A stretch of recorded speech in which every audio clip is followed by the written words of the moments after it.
fuerza más débil de todo el universo, la más débil de todas. ¿Cuántas fuerzas existen en el universo? Te dice que existen 4. Aunque ahorita los físicos están tratando de unificar y creen que debe existir un solo campo de fuerza. Vayan escuchando porque algunas pueden ser preguntas que si necesitan grabar, graben, yo no me opongo a la utilización de los celulares cuando quieren que esté un didáctico pedagógico. ¿Ya? Entonces repito, características de la fuerza gravitacional, primero es la más débil de toda la naturaleza. ¿Cuántas fuerzas existen en total hasta el momento en la naturaleza? 4. ¿Cuáles son esas? Yendo desde la más débil hasta la más fuerte, por favor escuchar. Este tema que estoy hablando de las 4 fuerzas, ustedes van a volver a investigar en el tercer trimestre, en donde ya vamos a hablar de lo que es física nuclear, porque ahí vamos a ver las últimas fuerzas que ustedes van a escuchar. Primera fuerza, la más débil de todas, fuerza gravitacional. Segunda fuerza que se considera un poquito más fuerte que la gravitacional, la fuerza electromagnética. Y la tercera fuerza, que es la más intensa de todas, es la nuclear. Pero de esta nuclear, a su vez, existe una clasificación en 2 fuerzas. La fuerza nuclear débil y la fuerza nuclear fuerte. Esta es la última, la más intensa de todas, la más fuerte de todas. ¿Sí? Entonces repito. Primera característica de la fuerza gravitacional, la más débil de todas las fuerzas de la naturaleza. Segunda característica y muy importante, la fuerza gravitacional solamente se hace presente entre masas, nada más, no entre cargas ni nada. Siempre que hay objetos con masa, se hacen presentes las fuerzas de atracción gravitacional. Tercera característica que no mencionaron y que es muy importante, la fuerza de atracción gravitacional, la fuerza gravitacional solo es de atracción, no hay de repulsión, solo es de atracción. Otra característica súper importante, la fuerza gravitacional es una fuerza centrípeta. ¿Por qué es una fuerza centrípeta? Porque se la grafica de centro a centro. Un ejemplo, para que me vayan entendiendo esta parte. Un ejemplo.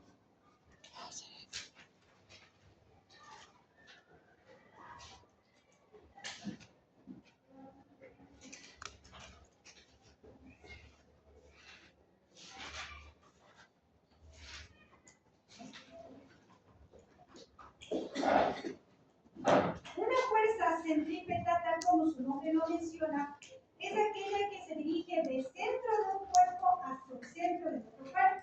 Vamos a poner la situación, se me ocurre, de la Tierra-Luna. Esta es la Tierra, acá tengo la Luna.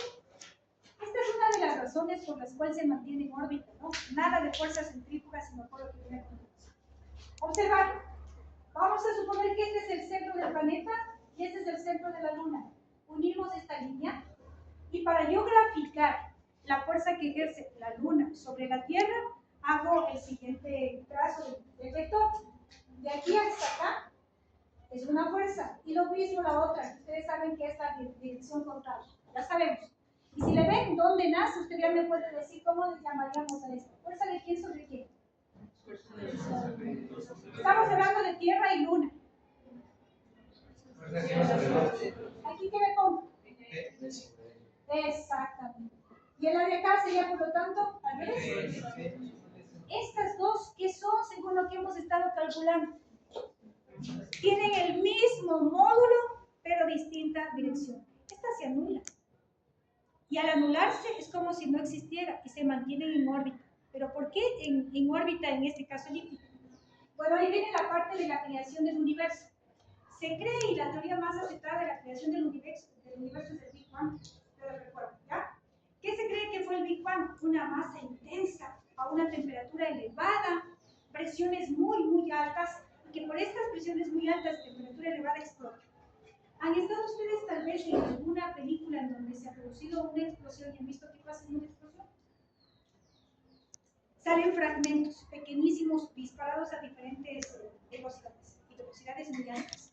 De hecho, cuando ustedes tienen una explosión, no sé si han visto que precisamente la onda de la explosión rompe hasta los vidrios de algunas ventanas, y es más, los fragmentos que salen volando por allí pueden incluso herir o matar a las personas que estén alrededor, precisamente por las altas velocidades. Es la cantidad de movimiento con la que tienen, en este caso, cada uno de estos fragmentos. Eso se cree que sucedió con todos los pedacitos que formaban esta masa engrandecida.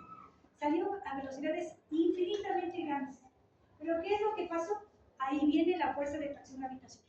Vamos a suponer que este fue uno de los pedacitos que salen explotando de esa masa intensa y se va por acá con una causal altísimo. Resulta que al pasar, venía por aquí, pero al pasar por este espacio que se llama campo gravitatorio de la Tierra, le captura el campo gravitatorio, le atrae. Y esta velocidad que le tenía para allá, más esta atracción gravitacional, es la que le produce que vaya cambiando de dirección. Pero a su vez, como sigue manteniéndose aquí este cambio de dirección, le sigue prácticamente haciendo que se dirija por aquí, sigue sintiendo atracción, se sigue dirigiendo por allá, sigue cambiando de dirección y sigue prácticamente manteniéndose en esa órbita. Es lo que se supone que es lo que le mantiene en órbita, es lo que dicen los astrofísicos, que es lo que mantiene el universo como está. Esta interacción gravitacional, o esta fuerza de atracción gravitacional, que es precisamente de atracción. Más esas velocidades altísimas con las que fueron viajando son los que les mantienen en órbita. ¿Ya? ¿Qué se supone que es? Oye, si la Luna llegara a desacelerar en un momento, ¿sí se caería? Exactamente. Si la Luna desacelera, lo más práctico es que caiga hacia el planeta Tierra. O, por ejemplo, viceversa. Si es que en este caso se dice, ¿no? Hay creencias también, que Ditu se está tendiendo a creer que el planeta Tierra se está acercando un poco al Sol. Es decir, que también va a salir de su órbita. Si la Tierra sale un poquito de su órbita, eso va a cambiar también la atracción que tenga la Tierra-Luna. Si disminuye la atracción, la Luna va a salir disparada más por su velocidad y sale de la órbita. O sea, hay algunas de estas creencias. Hay otras cosas que también pueden alterar el trayecto de estos cuerpos celestes. Por suerte y por bendición hasta ahora no sucede, pero en algunos casos sí han pasado, que son las colisiones precisamente con otros cuerpos celestes. Se cree, y ustedes también deben haber escuchado, que son teorías, que una de las razones por las cuales se extinguió la primera, de alguna u otra forma de vida que había aquí, que eran los famosos dinosaurios y la época jurásica aquí en nuestro planeta, fue precisamente ¿por qué? Porque hubo el impacto de un gran meteorito. Y es más, los astrofísicos están precisamente con ese mismo temor, están controlando el cielo, en este caso el espacio. Y hace muchos años atrás, no hablo de muchos en el sentido de cientos, sino hace unos, si no me equivoco, 15, 20 años, se tenía ese temor de que estábamos siendo prácticamente acercándonos a un meteorito particular. Por bendición de Dios, el meteorito fue impactado por otro cuerpo celeste y le hizo cambiar de dirección. Pero ¿qué es lo que están haciendo ahora?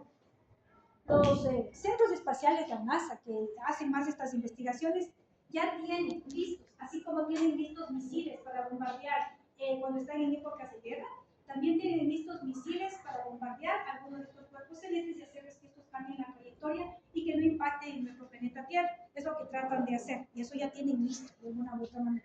Porque ese es uno de los temores que tienen precisamente gracias a algunas observaciones en donde ya se ha avistado este tipo de impactos.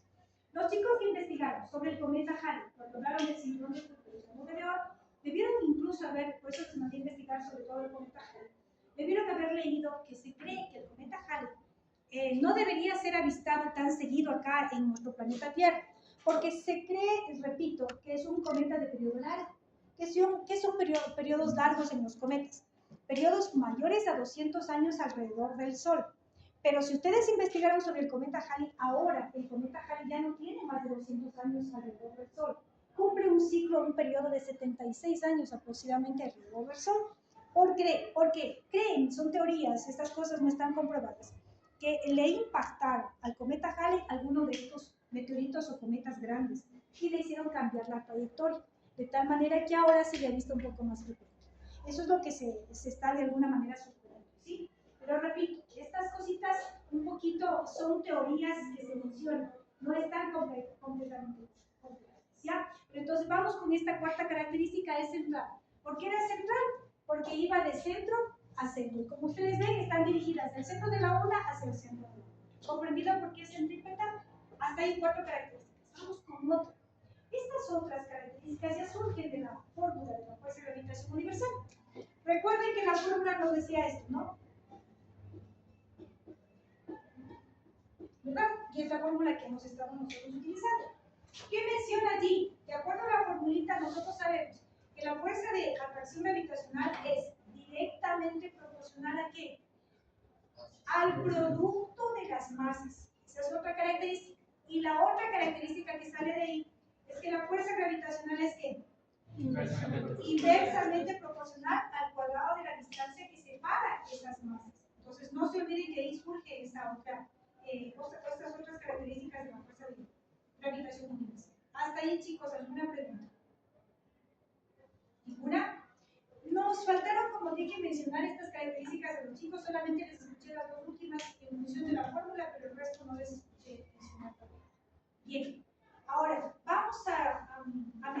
aquí algo que también le tocaba al primer grupo y con eso voy a trabajar yo en esta hora de clase con algunos ejercicios.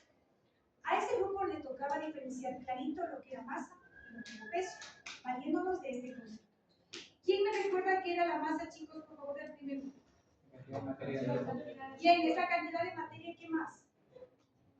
Es un escalar. Es un escalar, es la cantidad de materia que tiene el cuerpo y hay otra característica de la masa. La masa no cambia. Al lugar en el que nosotros vayamos, la masa del objeto siempre se va a mantener del mismo valor. No se altera el valor de la masa. Eso quiere decir que si yo estoy en el planeta Tierra con un objeto y ese objeto le disparo y le lanzo a la luna a ese objeto, la masa que tiene aquí va a ser la misma masa que tenga en el planeta, en la luna. ¿Lo que significa? ¿Sí? ¿Pero qué diferencia había con el peso? Primero que el peso es un vector. ¿Y por qué el peso es un vector? ¿Qué es en sí el peso?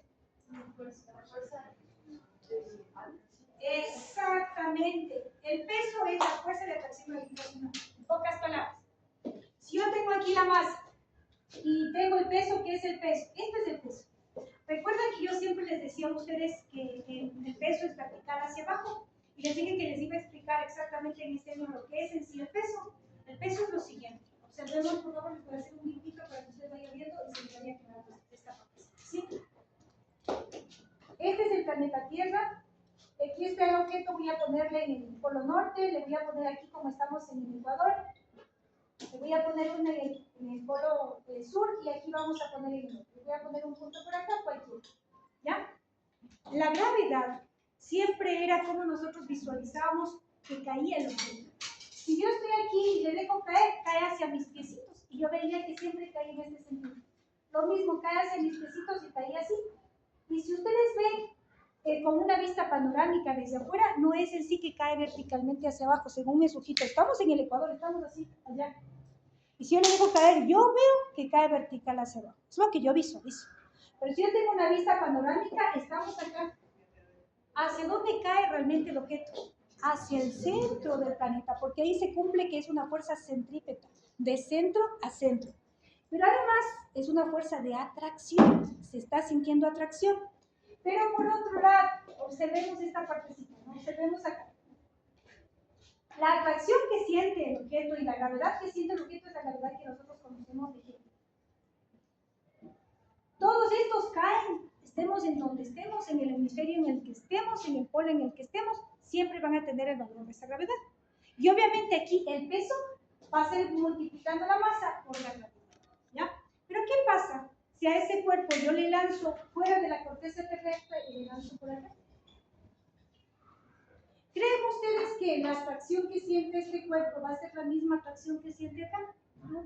¿Qué va a suceder cuando esté más alejado? Si es que estamos, verán, hablando con esto, ¿no? A mayor distancia, ¿qué va a pasar? Menos fuerza de atracción. Si aquí hay una fuerza de atracción que es de este corte, acá va a ser una fuerza de atracción menor. Y esa fuerza de atracción gravitacional es el famoso peso. ¿Por qué es el peso? Entonces observemos por qué. Si hago desde aquí, que nazca desde aquí la fuerza hasta acá, de acuerdo a los nombres que he estado poniendo, ¿cómo le pondrían ustedes? ¿Fuerza de qué? Del planeta Tierra sobre él. ¿Sí o no? Sí, es la fuerza de atracción del planeta Tierra sobre él. ¿A qué es igual? Vamos por favor a observar. Que masa del planeta Tierra, masa del objeto pequeño, sobre la distancia que hay de aquí hasta acá, que viene a ser el mismo radio del planeta Tierra, elevado al cuadrado. ¿Estamos de acuerdo? Pero si ustedes investigaron esta partecita, observad lo que voy a señalar. ¿Cómo se llamaba eso, chicos? Primer grupo debe haber visto. Intensidad del campo gravitacional, que se le conoce como gravedad. La gravedad es la intensidad del campo gravitacional. Entonces, todo eso es R y le pongo G. G por M. ¿Y qué es G por M según lo que ustedes han visto? Entonces, resulta que esta fuerza gravitacional que le ejerce el planeta Tierra sobre la masa es el peso. Ahí se reduce lo que es el peso. ¿Qué ha sido el peso? El peso es la fuerza de atracción gravitatoria que sufre o que siente todos los objetos pequeños que están dentro de un objeto mayor, que en este caso es el planeta Tierra. ¿Sí? Les decía lo siguiente, aquí está la fórmula de la atracción gravitacional. No solo que El peso, repito, es la fuerza de atracción gravitacional que siente un cuerpo pequeño cuando está obviamente dentro de la corteza terrestre de un cuerpo celeste mayor. ¿Sí está claro, chicos? Entonces ahí viene la definición de peso. Peso es una fuerza de atracción gravitacional. ¿Comprendido, mi amor? Y como ustedes pueden darse cuenta, el valor de G, que es el valor que nosotros hemos estado aprendiendo de memoria, 9,8, que ha sido el valor de 9,8, es lo que bien ustedes están recordando, es esta parte de aquí, que le conocen como intensidad del campo gravitatorio, y ya les voy a explicar de dónde nace la intensidad del campo gravitatorio. Sí, ya les voy a explicar de dónde nace. Hasta ahí, mi amor, preguntas. Pero, ¿qué pasa con este peso a medida que el objeto sale? Cuando el objeto sale, la distancia se hace mayor. Esta distancia ya no es el verde de la Tierra, se hace más grande. ¿Qué pasará si la distancia es más grande con esta fuerza? ¿Se hará más grande la fuerza o será más pequeña? Obviamente el peso va a ser menor acá afuera. ¿Y cómo se va a hacer menor? Porque la intensidad del campo gravitatorio también es menor. Esa gravedad fuera de la corteza terrestre va a ser menor. ¿Estamos claros hasta ahí? Entonces no se olviden las diferencias entre el peso y la masa. La masa es escalar, el peso es vector. ¿Qué es el peso? El peso es la fuerza de atracción gravitacional que sufre cualquier objeto que está dentro de la corteza terrestre si hablamos del planeta Tierra. ¿Ya? Ahora, dentro de ese grupo también, como les menciono, y esa es la parte que quiero hacerles ahorita observar a ustedes, vamos a definir o a recordar la definición de lo que es el campo gravitatorio. Recuerda el grupo número 1. ¿Qué es el campo gravitatorio? ¿Quién me puede dar la definición? Es la deformación en el espacio que tiene un cuerpo de masa mayor, el cual atrae o genera fuerza sobre los cuerpos menores que están alrededor de eso. Ya. Esa definición, mi amor, de la deformación es exacta y precisa, pero es una definición relativista que dio de hecho Albert Einstein, ¿ya? Sobre el campo gravitatorio. No les recomiendo que trabajemos por ese lado, porque Albert Einstein ya habla no de 3 dimensiones, que es lo que nosotros conocemos. Habla de ahora n dimensiones, ya se habla de la relatividad y el relativismo que habla de n dimensiones. No nos conviene centrarnos todavía por ahí, entonces vamos desde la parte más sencilla. La parte más sencilla y que me hubiese gustado que ustedes expliquen es a partir de lo que ustedes vieron el año anterior en campo eléctrico. A partir de allí se entiende clarito lo que es el campo eléctrico. Os voy a explicarles esa parte, ¿ya? Y por eso, si usted se recuerda, para yo entender fuerza gravitatoria, yo no empecé de golpe, empecé con recordarles la fuerza eléctrica. Tiene mucha relación, si ustedes se dan cuenta, fuerza eléctrica con fuerza gravitatoria. Entonces, observemos lo que es campo eléctrico y de ahí surge lo que es campo gravitatorio. Muy fácil, observar, ¿ya? Primero sabemos, ¿no es cierto?, que en energía eléctrica, o en este caso en cargas eléctricas, hay dos polos, positivos, negativos, no hay más, ¿no es cierto? Vamos a suponer una carga grande de signo positivo. Esa se dice que crea un campo eléctrico, pero ¿cómo me doy cuenta que existe un campo eléctrico? Voy a idearme. Yo digo que el campo eléctrico es todo este espacio que está aquí. Pero alguien puede decir, profe, o sea que usted se inventa. No. Para yo corroborar que ese espacio es el campo eléctrico de esa carga, yo coloco una carga de prueba, que es una carga más pequeña y siempre esta carga de prueba va a ser positiva. Entonces esta carga es la carga grandota que crea el campo. Yo supongo que este espacio es el campo, pero para comprobar que ese espacio es el campo, ¿qué hago? Yo voy a esta carga chiquita, le voy acercando y voy acercándole a este espacio, esta carga grandota y digo, ¿siento algo cuando le coloco aquí la carga? No. Le voy aproximando por acá. ¿Siento algo? No. Le sigo aproximando. Le coloco por aquí. Siento algo y cuando llego allí y empiezo a sentir una interacción eléctrica, ya sé que ahí empieza mi campo eléctrico. ¿Qué voy a sentir en este caso? Si este es positivo y esta de aquí chiquita es positiva, ¿qué sentiré? Repulsión. Eso. Cuando ya empiezo a sentir repulsión en este espacio, digo, ya, a partir de este espacio hay un campo eléctrico. ¿Generado por quién? Por esta grandota. Y como esta es positiva y esta es positiva, yo siento que hay repulsión. Todas las positivas que se acerquen acá van a sentir que les empuja, que salen de aquí. Se tienen que alejar. ¿Qué ha sido según esa definición el campo eléctrico? Es todo el espacio que rodea a una carga eléctrica en la cual se pueden producir interacciones eléctricas. A partir de este espacio, sintió esta carga una fuerza eléctrica de repulsión. ¿Comprendido? Vamos a ver la otra carga como para ir recordando. Ahora imaginemos que tengo una carga negativa, una carga grande negativa y digo, este es el espacio que yo le llamo campo eléctrico. ¿Cómo compruebo? Lo mismo. Entonces voy colocando por aquí una carga chiquita positiva, por aquí una carga positiva, no pasa nada. Le coloco por acá y empiezo a sentir algo. ¿Qué sentiremos en ese momento? Entonces, si yo siento una atracción, digo, ya, a partir de este espacio empieza a existir el famoso campo eléctrico. ¿Qué ha sido el campo eléctrico? Es el espacio que rodea la carga eléctrica a partir del cual se empiezan a sentir interacciones eléctricas. ¿Comprendido? De la misma manera, mi amor, es el campo gravitacional. ¿Ya? ¿Qué es el campo gravitatorio? Vamos a suponer el planeta Tierra. Ya, aquí estamos con el planeta Tierra. ¿Ya? Entonces empezamos. Como para yo darme cuenta qué viene a ser el campo gravitatorio, digo, voy a suponer que este es el campo gravitatorio del planeta Tierra. Ese es el espacio. ¿Qué hago yo para comprobar? Le coloco ya no una carga, sino una masa de prueba más pequeña. Veo que por aquí pasa un satélite y se va de largo, no pasó nada, no le atrajo. Veo que por aquí pasa otro satélite y no le atrajo, no pasa nada. Pero le pongo aquí en esta línea y veo que empieza a orbitar. Y a partir de este espacio que empieza a orbitar, entonces digo, empieza a orbitar porque aquí empieza a sentir algo. ¿Qué empezará a sentir? Una atracción. No hay más. Entonces aquí siente una atracción hacia el planeta Tierra, a partir de allí se genera el famoso campo gravitatorio. Todo en donde empieza a sentir una interacción gravitatoria. Definición del campo gravitatorio. Es el espacio que rodea a una masa, a partir del cual se empieza a percibir interacción gravitatoria. ¿Entendido, chicos, lo que es el campo gravitatorio? Ese es el campo gravitatorio.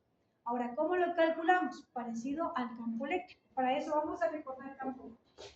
Usted debió haber aprendido el año anterior la fórmula del campo eléctrico. Campo eléctrico es igual a F sobre esa Q de prueba. Así debió haber aprendido usted. ¿Ya? Pero ahora reemplacemos. ¿Qué era la fuerza? K, que es la constante de Coulomb. La carga grandota, la carga chiquita, la distancia que separaba las dos sobre la carga chiquita se simplifica y le quedaba esto. ¿Y quién es el que crea el campo? La grandota. Ahí está la grandota. ¿Comprendido? La intensidad del campo eléctrico así se mide. Lo mismo es acá el campo gravitatorio, igualito, chicos. Miren. Pero como bien lo recordaba el señor Barro Nuevo, a la intensidad del campo gravitatorio se le da un nombre muy especial y es gravedad. Cuidado entonces con volverme a repetir lo que yo les escuché en algunos casos a varios chicos que expusieron. Les decía, ¿qué es gravedad? Es la fuerza de atracción. La gravedad no es fuerza, porque usted aprendió que gravedad está en metros sobre segundo al cuadrado, no en newtons. Entonces no me puede decir que la gravedad es fuerza jamás de los jamases. No me puede decir eso, ¿sí? ¿Qué es la gravedad? La gravedad, de acuerdo a lo que estamos viendo, es la intensidad del campo gravitatorio. Es lo que vale, con qué valor nos está trayendo un objeto dentro de la corteza terrestre. ¿Y cómo se le calcula? Apliquemos la misma fórmula. Intensidad del campo gravitatorio es igual a la constante, en este caso, de gravitación universal. Primero pongamos la fórmula que es fuerza gravitacional sobre la masa pequeña, ¿sí? Ahora sí, ¿a qué sería igual? A la constante de gravitación universal, masa grandota, que en este caso es el planeta Tierra, masa pequeña, en este caso el radio de la Tierra elevado al cuadrado, y la masa pequeña. Se simplifica, y nos queda la fórmula que usted debe haber encontrado en el internet. ¿Sí? Entonces, aquí quedamos que la intensidad del campo gravitatorio es eso. Esta es la intensidad del campo gravitatorio y es la que usted vio hace un momento que me preguntaban sobre el peso. Recuerden que dijimos que el peso, en este caso del cuerpo de aquí, ¿cómo se calcularía el peso en este caso si nosotros queremos saber? Recuerden que si graficamos esta fuerza, ¿cómo le pondríamos el nombre de quién sobre quién? De la Tierra sobre él, ¿no es cierto? Así sería. Entonces yo quiero esta fuerza gravitacional que igual a qué? La masa de la Tierra, la masa pequeña, y la distancia que en este caso es elevado al cuadrado. ¿Y todo esto qué es? La intensidad. Si G le multiplica por M, tenemos el valor del peso. ¿Comprendido entonces, chicos? Y ahí viene y se deduce precisamente que el peso es una fuerza de atracción gravitatoria. ¿Ya? ¿Hasta ahí está claro? Ya. Se dice que esta intensidad del campo gravitatorio es directamente proporcional a la masa que tiene el cuerpo celeste, pero también es inversamente proporcional, en este caso, a la distancia de separación desde el centro del cuerpo celeste. ¿Sí? calculando y aplicando un poquito de esto que acabamos de decir en unos ejercicios en base a los datos que ustedes debieron haber consultado y me van ayudando para irles actualizando, ¿ya? Entonces vamos a poner ejercicios de aplicación y ustedes me ayudan con los datos actualizados que hayan investigado. Yo conozco uno, no sé si todavía son los mismos que se manejan actualmente, pero si ustedes han investigado de otras fuentes, tal vez de última noticia, me van actualizando, ¿ya? Punto seguido, pongamos.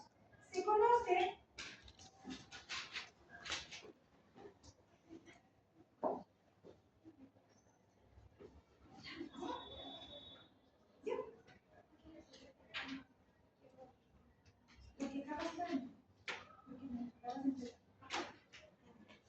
Se conoce que la masa del planeta Tierra es de, yo conocía, chicos, 5,96 por 10 a la 24, pero en algunos cursos escuché 5,97 por 10 a la 24. Entonces, ¿cuánto consideraron ustedes? 5,96. Entonces vamos a manejarnos con eso. Se supone que la masa de la Tierra es de 5,97 por 10 a la 24 kilogramos.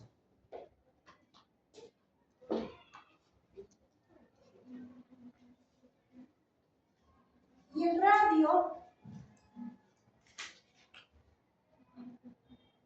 de la misma es de, yo conozco, de 6,37 por 10 a la sexta metros. ¿Cuánto tienen ustedes? El mismo. 6,37 por 10 a la sexta metros.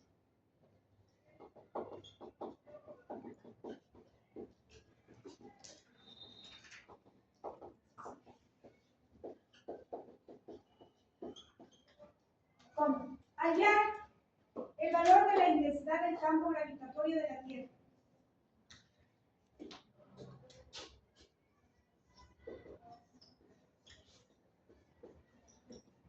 Entonces aplicamos y nos quedaría esto, ¿no? 6,67 por 10 a la menos 11 newtons metros cuadrados sobre kilogramos al cuadrado por 5,97 por 10 a la menos 4 kilogramos, y eso dividido para 6,37 por 10 a la sexta metros. Y le vamos al cuadrado. ¿Cuánto le queda? 9,8. 8 quedan exactos, no queda 80 y algo. 81. Recuerden que este valor tampoco es del todo real en todo el planeta, porque esto es si es que realmente el planeta pues es esférico. Pues de acuerdo a lo que Isaac Newton planteó, y esto planteó por lo que Cavendish observó en el movimiento del péndulo, pues obviamente se plantea que la Tierra está atrachada en los polos y se echa en el Ecuador, y es lo que vinieron a comprobar acá la misión de los franceses. Y ahí determinaron la división de la línea ecuatorial, porque ya habían tenido medida la del meridiano de Greenwich.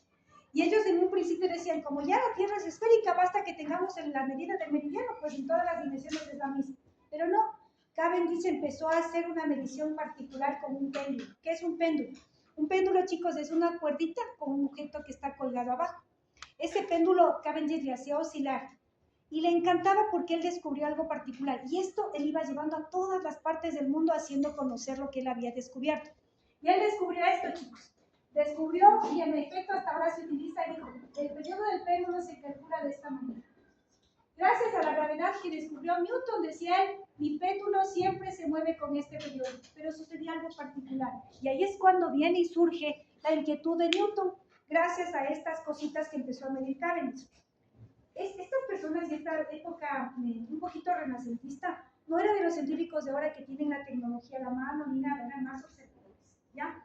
Pero también eran difusores, es decir, eran personas que comunicaban todos sus descubrimientos, y a partir de estas difusiones iban como cimentando en bases para generar las dudas en los otros observadores y cientistas, y ahí iban prácticamente haciendo estos análisis. Resulta que esta persona, este personaje Cavendish, que descubrió esta fórmula del péndulo, era uno de los, yo diría, viajeros más grandes del mundo. Pero él no tuvo la suerte de llegar, por ejemplo, a países que estaban alrededor de la línea ecuatorial, sino solamente a Polo Norte, Polo Sur. Pero él empezó a darse cuenta que a medida que viajaba y se iba acercando un poco más como a los hemisferios, al occidental y al oriental, pasaba algo con el péndulo.